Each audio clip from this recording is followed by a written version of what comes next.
One of the things I love about watches is that it's a place where engineering and artistry meet.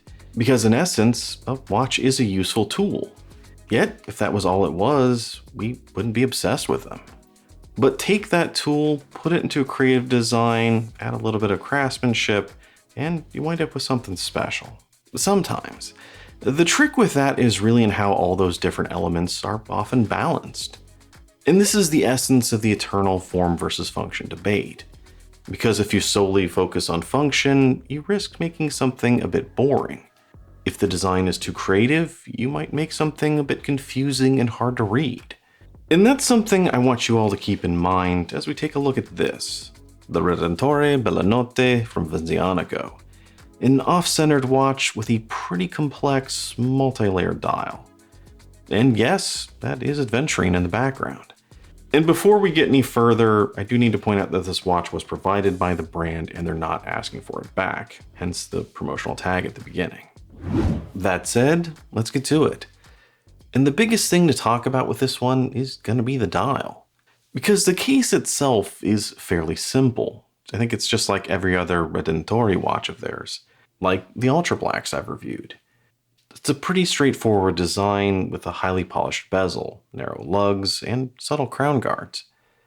The only difference with this particular one is going to be the case back, which goes along with the dial in honoring the celebration of the Festa del Redentore, or Feast of the Redeemer in Venice. And to do this, they've not only added this case back, but also this really intricate, multi-layer, multi-component dial, showcasing the cityscape of Venice with the night sky, the moon, and fireworks celebrating the feast all represented. So here, starting with the lowest layer, we have the actual watch dial itself. It's a white mother-of-pearl base with a simple logo at the top and subtle tiny printed minute markers on the very outer edge, all topped off with a set of brilliantly blued hands. Then, surrounding that, you have this very flashy adventuring layer simulating the night sky, with a set of 3 sunken sunburst steel rings acting as fireworks bursting in the air.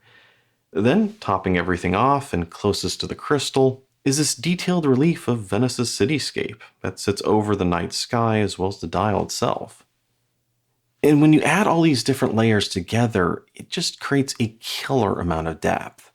And that's really what I like most about this one. It's a design that when you see in person and you take in all those different layers, I doubt you've seen anything else like this before. And what's cool here isn't just the depth, but that each individual layer plays with the light in slightly different ways to bring the whole thing to life. The glinting of the stars, the vibrant color of the hands, the openness of the moon, the sunburst flashing of the fireworks, and the details of the building all come to life as you walk around with this one. It's a watch you'll want to show off, and that's basically the whole point of it. It is a functional timepiece, but a watch like this, there's more focus on the design than the actual time-telling bits. In short, it's a little bit more form than function. And at this point, you could almost call it a piece of art you strap to your wrist. I mean, the design, the depth, how it plays as you move around, that's the whole point of this watch. It's really just eye candy. Now, I could go on and on about the dial and how great it looks, but I think you get the point, and I think it's better just to keep showing you these images and move on. And before we move on, I do want to give them some points here for the leather strap. The design may be a tad boring, but it's a good leather and it works well with the design. And more importantly, I appreciate that they made it a fitted leather strap with a curve to match the case. Although I do need to point out here that the strap is a little bit short. With my 7¼ inch wrist, I'm actually on the second to last hole here. So if you're over 7½ inches, this one probably isn't going to work for you. Now, that's what's great about it, that design. But let's move on and talk about things I don't like quite as much, like nitpicks and straight out criticisms, as I do have a few. And at first is the whole off-center nature and more of a focus on the visual eye candy than a functional timepiece, which again, admittedly, is the whole point here. Not just the whole cityscape relief, but also that it's an off-center design. With all of those, there's more focus on the design as a whole than actually reading the watch. So this isn't so much of a criticism as a nitpick, because it's not really fair to criticize something for being what it's trying to be. But I'm mentioning it because I do prefer a more balanced approach to my watches in terms of form and function. And I'm sure I'm not alone in that. However, that said, I can still appreciate and on a different level really love what they're doing with the whole design. That they're pushing the boundaries of what you can do with a watch and still have it being a functional timepiece without resorting to any specialty movements. And that is a key thing here. Those hands are pretty vibrant and easily come through. So other than the smaller footprint, it's not too hard to read. Now, let me throw the specs back up for a second, because the next thing I want to talk about is size. This is a 40 millimeter, and I'm honestly a bit torn on if this is a great size for what they're trying to do, or if they should have gone a tad smaller. As it is, the watch has a killer presence on the wrist. It's not too tall, and it's pretty comfortable throughout the day. And I can understand and appreciate them wanting it to be big enough so that all those details really come through. And that the timekeeping part here is still pretty easy to read, because if you make the whole thing smaller, that will also be smaller as well. However, there's that question of what type of watch do you really classify this as? And I think it is a little bit more of a dress watch. And as such, I think maybe they should have introduced this as a 38 instead, which also seems to be where more of the demand is right now. Something they learned with their Ultra Blacks, as they also introduced that in 40, only to come out with a smaller version a little bit later. All because people kept asking for one. So with this one, I really don't know. I can see some arguments for keeping it as it is, as well as some for maybe going smaller. I'm also not thrilled with the case, at least not for the price they're charging, which we will talk about the price in a second. On some level, I understand them wanting to keep a minimalist design just to keep more focus on the dial. But it is still a pretty tame case for a $700 watch. Not to mention, the very tips of the lugs here are pretty sharp to the touch. It's not something you feel every time you pick it up, but when you do, you're kind of taken aback. And lastly, MSRP here is $700 US, and that's also something I'm not too thrilled about.